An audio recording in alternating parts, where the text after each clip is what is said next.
오늘 말씀 같이 보겠습니다. 오늘 말씀은 이사야 56장 1절에서 8절까지 말씀입니다.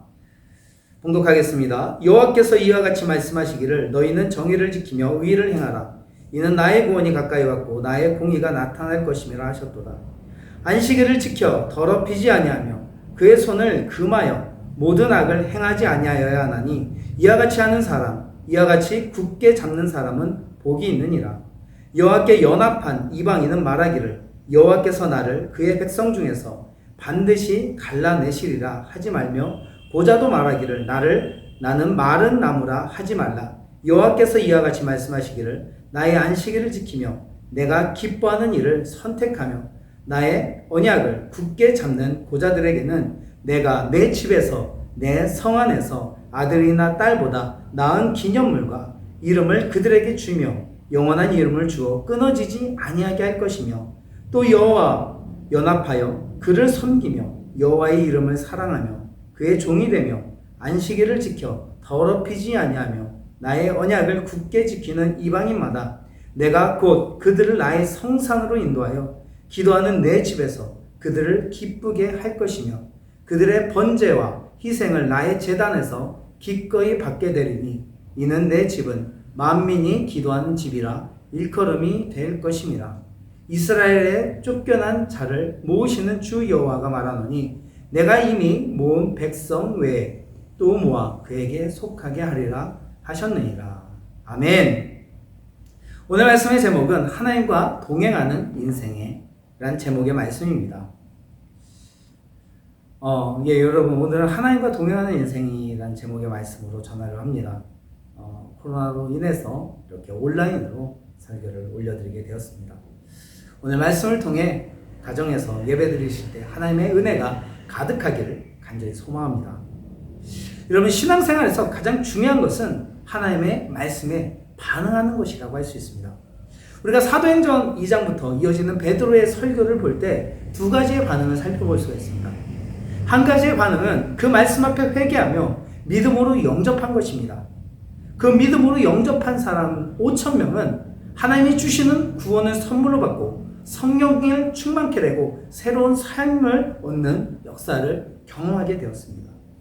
근데 여러분, 반면에 또 다른 반응을 보인 사람들이 있습니다.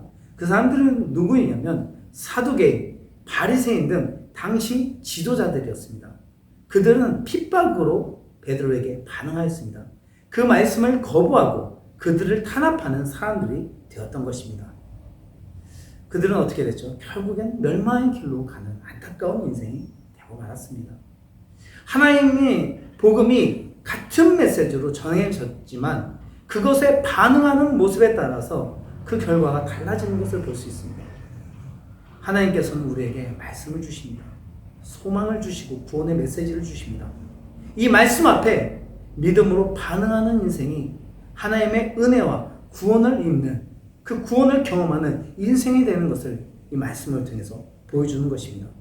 우리가 오늘 읽었던 이사야 56장 말씀도 바로 이렇게 하나님의 메시지가 전해지며 이 말씀 앞에 온전히 반응할 것을 권고하는 이사야의 메시지입니다. 오늘 말씀은 바벨론 포로기에서 해방되어 온 이스라엘에게 전해주는 이사야의 말씀입니다. 이사야는 이제 새롭게 회복된 이스라엘에게 온전히 하나님 말씀 앞에 반응하는 믿음의 사람이 될 것을 간곡히 권면하며 선포하고 있습니다. 이제 새로운 시대를 시작하며 진정으로 하나님 앞에 새롭게 은혜를 입은 이스라엘이 가져야 되는 믿음의 모습을 전해주고 있는 것입니다. 오늘 1절에서 2절에서 이렇게 이야기하고 있습니다. 여호와께서 이와 같이 말씀하시기를 너희는 정의를 지키며 의를 행하라. 이는 나의 구원이 가까이 왔고 나의 공의가 나타날 것임이라 하셨도다. 안식일을 지켜 더럽히지 아니하며 그의 손을 금하여 모든 악을 행하지 아니하여야 하나니 이와 같이 하는 사람, 이와 같이 굳게 잡는 사람은 복이 있느니라.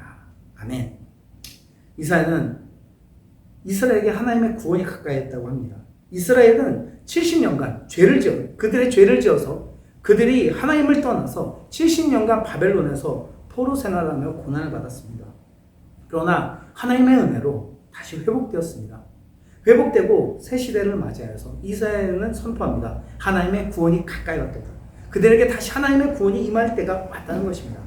근데 이때 그들이 가져야 되는 것은 뭐냐면 이제는 변화되어야 될 것을 말합니다. 정의를 지키며 의를 행하며 안식일을 더럽히지 않고 악을 행하지 않고 하나님이 기뻐하신 뜻을 행하는 믿음의 사람으로 변화될 것을 이야기하는 것입니다. 그들이 이스라엘이 회복되었어도 이전과 같이 똑같이 죄를 짓고 살아가고 하나님 말씀에서 벗어나야 살아간다면 그 결과는 똑같이 멸망으로 심판으로 이어지게 될 것입니다. 하나님은 이스라엘에게 다시 기회를 주신 것입니다. 다시 그들에게 구원의 은혜를 때를 선물로 주신 것입니다. 그리고 선포하신 것이죠. 이제 이 새 시대 가운데 하나님의 구원과 회복을 경험하는 믿음의 사람이 되라는 것입니다. 그 말씀 앞에 온전히 반응하는 사람, 정의를 지키며 안식일을 지키며 말씀을 따라서 살아가는 주님의 백성에게 하나님의 복이 임할 것임을, 그렇게 굳게 믿음으로 사는 인생이 복이 됨을 말씀으로 선포해 주는 것입니다. 그래서 오늘 예로 표현한 사람이 바로 이방인과 고자입니다. 여러분, 이방인과 고자, 좀 말이 좀 그렇죠. 성경에 나온 표현을 그대로 쓰다 보니까 그렇습니다. 이방인은요, 이스라엘 민족이 아닌 사람들을 말합니다. 이전부터 이 이방인들은 여호와의 총회, 즉 예배에 참여할 수도 없었고 부정한 자로 멸시를 받아왔습니다. 고자는 누굴까요? 생식 기능을 상실한 성불구자를 말합니다. 이들은 신명기 23장 1절에서 8절에 보면요, 이 성불구자, 고자들은 하나님의 성회에 들어오지 못하고 예배에 들어오지 못하는 부정한 자로 취급받았습니다. 즉 이 이방인과 성불구자들은 이스라엘에서 대표적으로 부정하고 멸시받는 사람들이었습니다. 하나님의 예배에도 참여하지 못하는 그렇게 무시받는 사람들이었던 것이죠. 그런데 하나님은 오늘 말씀을 통해서 이스라엘에게 이야기합니다. 오늘 말씀 3절 말씀입니다. 여호와께 연합한 이방인은 말하기를 여호와께서 나를 그의 백성 중에서 반드시 갈라내시리라 하지 말며 고자도 말하기를 나를 마른 나무라 하지 말라. 여호와께서 이와 같이 말씀하시기를 나의 안식일을 지키며 내가 기뻐하는 일을 선택하며 나의 언약을 굳게 잡는 고자들에게는 내가 내 집에서 내 성 안에서 아들이나 딸보다 나은 기념물과 이름을 그들에게 주며 영원한 이름을 주어 끊어지지 아니하게 할 것이며, 여기서 말씀하고 계십니다. 그 성불구자, 멸시받던 그런 사람들이라 할지라도 그들이 진정으로 하나님의 말씀을 지키고 안식일을 지키며 하나님의 기뻐하는 일을 선택하며 살아간다면 그들은 하나님의 성 안에서 아들이나 딸보다 더 나은 기념물과 이름을 그들에게 주며 영원한 이름을 줘 끊어지지 않는다고 합니다. 여러분, 자녀는 당시의 축복이었습니다. 자식이 없는 것은요, 가장 큰 저주로 여겨졌고 자신의 대가 끊어지고 자신의 이름이 세상에서 사라지는 것을 의미했습니다. 그래서 자녀가 없는 것이 저주로 받아들여졌습니다. 고자는, 이 성불구자는 자녀를 낳을 수가 없었습니다. 그래서 가장 멸시받았죠. 근데 하나님께서 온전히 하나님을 믿고 하나님을 예배하며 그 말씀 앞에 온전히 반응하는 그런 성불구자에게는 하나님께서 아들과 딸보다 더 나은 기념물, 더 나은 은혜를 주면서 그들의 이름을 영원히 끊어지지 않게 할 것이라고 약속하십니다. 그들이 부족하고 천하게 보이는 사람이라 할지라도 온전히 믿음으로 반응하는 사람에게 하나님의 은혜가 주어지는 약속하는 것입니다. 또한 이어서 말씀하십니다. 이방인에 대해서 이야기하십니다. 또 여호와와 연합하여 그를 섬기며 여호와의 이름을 사랑하며 그의 종이 되며 안식일을 지켜 더럽히지 아니하며 나의 언약을 굳게 지키는 이방인마다 내가 곧 그들을 나의 성산으로 인도하여 기도하는 내 집에서 그들을 기쁘게 할 것이며 그들의 번제와 희생을 나의 제단에서 기꺼이 받게 되리니 이는 내 집은 만민이 기도하는 집이라 일컬음이 될 것이니라. 주님께서 이방인에게도 약속하신 거예요. 그들이 이젠 더 이상 외면받는 부정한 자가 아니라 그들도 온전히 하나님 말씀 앞에 반응하고 예배하고 말씀을 따르는 사람이 된다면 주님께서 그들을 자신의 집, 자신의 성전으로 이끌며 자신의 백성으로 삼고 그들에게 하나님의 축복을 줄 것을 약속하십니다. 그들의 예배를 받으시고 그들의 기도를 들으시고 그들에게 응답해 주시겠다는 것입니다. 만민이 기도하는 집, 하나님께 기도하고 하나님께 기도 응답을 누리는 그런 인생이 될 것이라고 약속하시는 것이죠. 여러분, 하나님의 은혜를 받는 사람, 하나님이 주시는 참된 회복의 삶, 정말 구원의 삶, 새로운 인생을 경험하는 사람은 그 자신의 어떠한 모습이나 자신의 어떠한 상황이 있지 않다는 것입니다. 그가 어떠한 상황이나 어떠한 모습이라 할지라도 그가 그 가운데서 온전히 하나님의 말씀 앞에 귀를 기울이고 그 말씀 앞에 자신의 삶을 돌이키고 주님을 예배하며 믿음으로 온전히 반응하며 나아갈 때 하나님께서는 그 사람에게 하나님이 되시며 그 사람에게 능력이 되어주시며 구원과 은혜를 베풀어 주시는 약속의 말씀인 것입니다. 그래서 주님은 약속하시죠. 나는 사람을 외모를 보지 않고 중심을 보신다. 그 중심으로 하나님 바로 자에게 은혜를 주시는 것입니다. 반면에 9절에서 12절에서는 하나님께 용납받지 못하는 사람도 나옵니다. 그것은 아이러니하게도 이스라엘의 지도자와 제사장들이었습니다. 그들은 타락하여서 자신의 욕심만을 채웠고 자신의 책임을 다하지 못했습니다. 그래서 죄에 빠진 백성들에게 온전한 하나님의 말씀으로 경고하지 않았고 오히려 자신들이 탐욕에 빠져서 이익만을 추구하고 술에 빠져 방탕하게 지내며 죄 가운데 지냈습니다. 하나님께서는 이들에게 경고의 메시지를 주십니다. 이스라엘 팔숙꾼들은 맹인이요 다 무지하며 벙어리 개들이라 짖지 못하며 다 꿈꾸는 자들이요 누워있는 자들이요 잠자기를 좋아하는 자들. 이런 사람은 주님께서 심판하신다는 것입니다. 이방인과 또 성불구자가 대조를 이룹니다. 이 사람들은 천하게 무시받던 사람들이지만 그런 사람들을 믿음으로 하나님께 반응할 때 주께서 그 사람들을 높이시고 축복하신다고 하십니다. 근데 여러분 지도자와 제사장은 어떤가요? 가장 인정받던 어찌 보면 선민 중에 선민으로 보여줬던 사람입니다. 그런데 그런 사람들이 죄 가운데 하나님의 말씀을 저버리고 떠나면 주님께서는 그들이 외면받게 하시고 심판이 주어질 것을 이야기하는 것입니다. 이것은 이스라엘에게 주신 경고의 말씀입니다. 진정으로 하나님이 기뻐하시는 인생, 하나님의 회복과 구원을 얻는 인생이 누구인지를 말씀을 통해서 그들에게 정확히 전해주는 것입니다. 그것은 사도 바울의 말과 같습니다. 로마서 2장 29절에 이렇게 얘기합니다. 무릇 표면적 유대인이 유대인이 아니요 표면적 육신의 할례가 할례가 아닙니다. 오직 이면적 유대인이 유대인이며 할례는 마음에 할지니 영에 있고 율법 조문에 있지 아니한 것이라. 그 칭찬이 사람에게서가 아니요 다만 하나님께서입니다. 외면적 유대인이 유대인이 아니고 정말 진심으로 마음으로 하나님을 예배하고 따르는 사람이 참 유대인이라는 것입니다.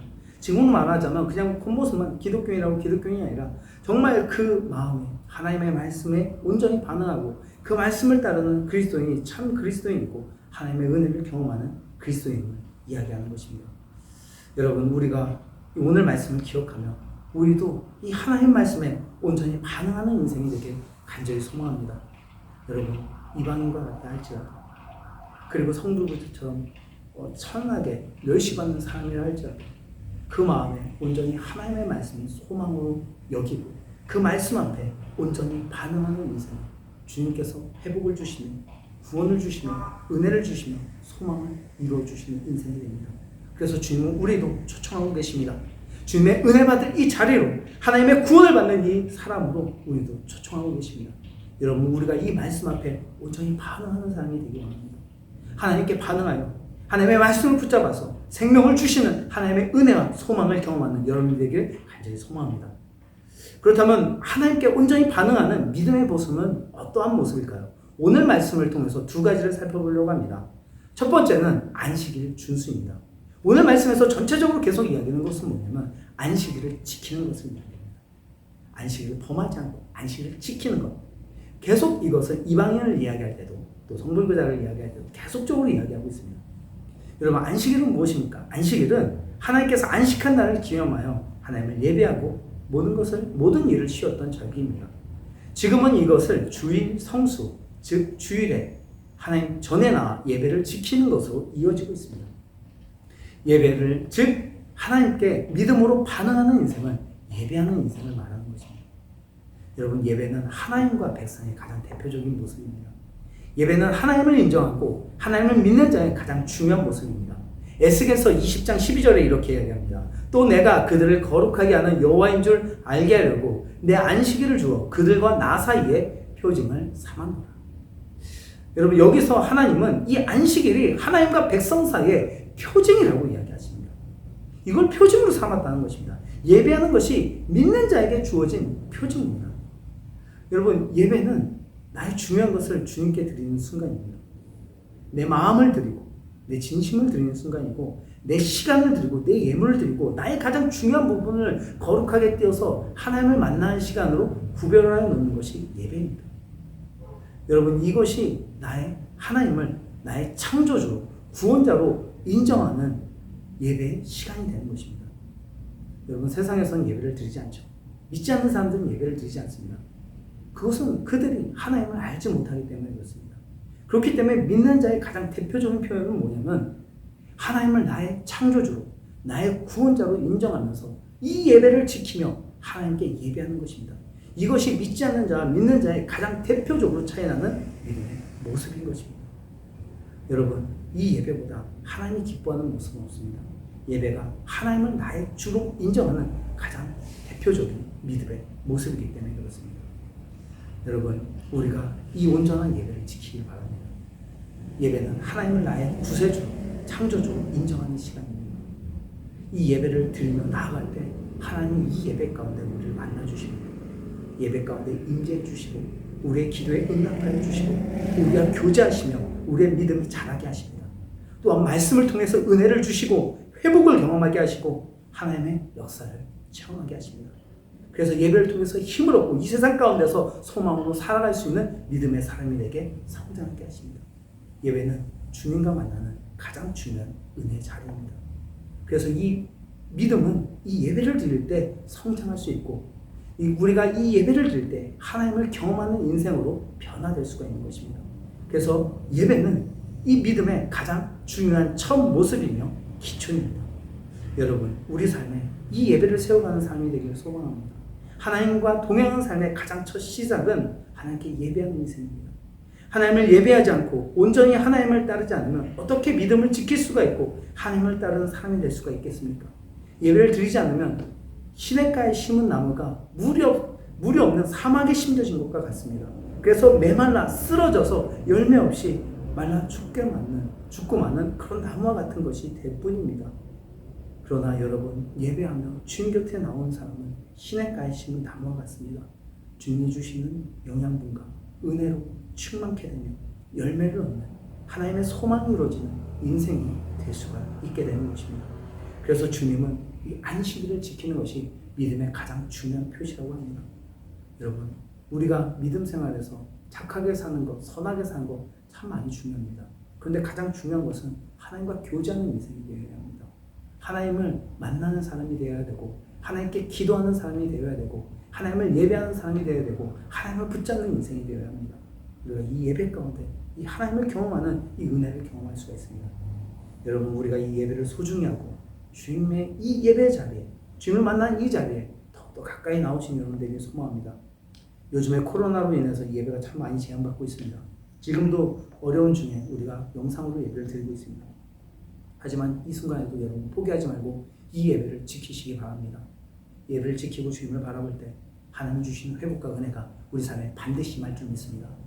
여러분, 위기 가운데 항상 하나님의 은혜가 임했습니다.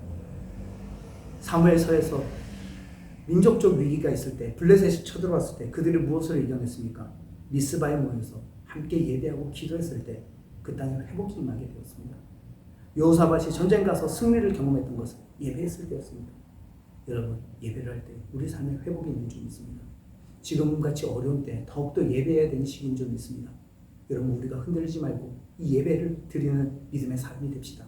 하나님께서 이방인에게 허락하신 구원의 은혜와 또 성공자 고자들에게 주신 약속하신 축복의 은혜가 우리에게 임하게 될 줄 믿습니다. 온전히 주님을 예배하고 주님을 바라보는 영혼이 되길 간절히 소망합니다. 네, 두 번째로는 하나님의 말씀을 따르는 인생입니다. 오늘도 계속 정의를 지키며 악을 행하지 않고 의를 행하며 하나님이 기뻐하신 뜻을 따르는 사람에게 복이 있다고 말씀하십니다. 바로 말씀 앞에 순종하는 인생입니다. 여러분, 믿음은 주인이 바뀌는 것입니다. 하나님을 믿기에 내가 주인이 되지 않고 하나님을 나의 주인으로 모시고 살아가는 것입니다. 주인이 바뀌었을 때 가장 대표적인 표현은 무엇인가요? 따르는 명령의 주체가 바뀌는 것입니다.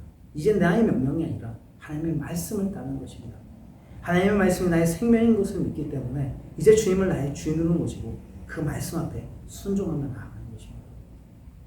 내 삶이 아까 이스라엘 백성이랑 얘기한 것처럼 바벨론 포로기 시대 이전에 죄를 지었던 이스라엘이 포로 이후에도 똑같이 산다면 그 인생은 바뀌는 것이었습니다. 우리도 그렇습니다. 우리도 하나님을 믿기 이전에 나의 죄된 모습과 하나님을 만난 이후에 나의 모습이 똑같다면 우리의 삶에 어떤 변화와 어떤 축복도 임하기가 어렵습니다.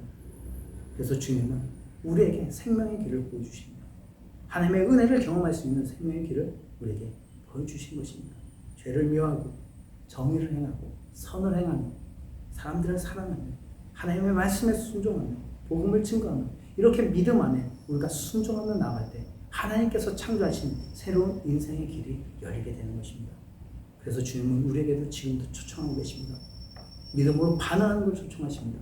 우리에게 주신 그 말씀 가운데 순종하는 인생이 되길 원하십니다. 우리도 주님 말씀에 귀를 기울이며 그 말씀으로 우리의 삶을 변화시켜가길 소망합니다. 날마다 주님께서는 예배를 통해서 우리에게 말씀을 주십니다. 우리가 바뀌어야 될 모습들, 우리가 변화해야 될 모습들을 알려주십니다. 그렇다면 어떤 사람이 하나님의 은혜를 경험하게 될까요? 그 말씀 앞에 온전히 반응하는 사람입니다. 그 말씀 앞에 온전히 순종하는 사람입니다. 그런 사람이 하나님의 은혜와 하나님이 약속하신 회복이 이루어지는 줄 믿습니다. 여러분, 우리도 이렇게 내 삶에 하나님의 말씀으로 순종하며 변화시켜가는 인생이 되길 바랍니다. 주님의 말씀으로 내 삶을 다시 새롭게 만들어가는 인생이 되길 바랍니다. 주님께서 힘을 주시고 인도해 주실 것입니다. 그래서 우리의 삶에 하나님이 약속하신 귀한 열매와 은혜가 있는 인생으로 이끌어 주실 것입니다. 이젠 더 이상 내 욕심과 내 뜻을 따르는 인생이 아니라 하나님의 말씀, 하나님이 기뻐하신 뜻을 따르며 순종하며 살아갑시다. 또한 이 순종에는 하나님의 나라를 위해서 사는 것도 있습니다. 마태복음 6장 33절에서도 약속하고 있지 않습니까? 먼저 그의 나라와 그의 일을 구하라. 그러면 이 모든 것을 너에게 더하시리라.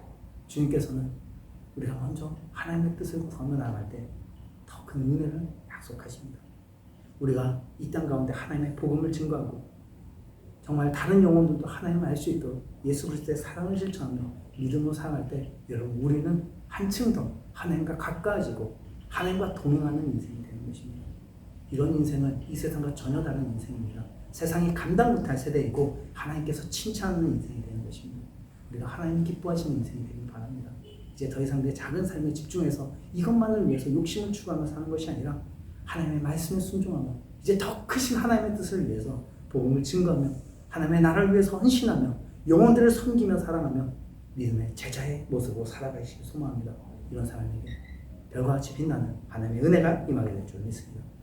오늘은 말씀을 통해서 믿음으로 반응하는 사람, 하나님과 동행하는 인생에 대해서 배웠습니다. 주님께서는 우리가 주님 말씀 앞에 정말 구원을 주신 그 생명의 말씀 앞에 온전한 믿음으로 반응하는 사람이 되길 원하십니다. 우리도 순전한 믿음으로 주님을 따르는 사람이 되길 바랍니다. 안식일을 거룩하게 지키며 주일을 거룩하게 지키며 예배를 거룩하게 지키며 주님을 따르는 믿음의 삶이 됩시다. 또한 하나님의 말씀으로 내 삶을 변화시키며 주님께 순종하는 인생이 됩시다. 하나님께서 우리의 삶에 새로운 역사를 이루어 주실 줄 믿습니다. 함께 기도하겠습니다. 하나님 아버지, 참으로 이 어려운 시기에 그래도 하나님을 기억하며 예배하게 하시니 감사합니다. 하나님, 주님의 말씀이 우리에게 생명을 주시는 능력의 말씀인 것을 믿습니다. 우리가 이미 말씀 앞에 반응하는 인생이 되게 하여 주시옵소서.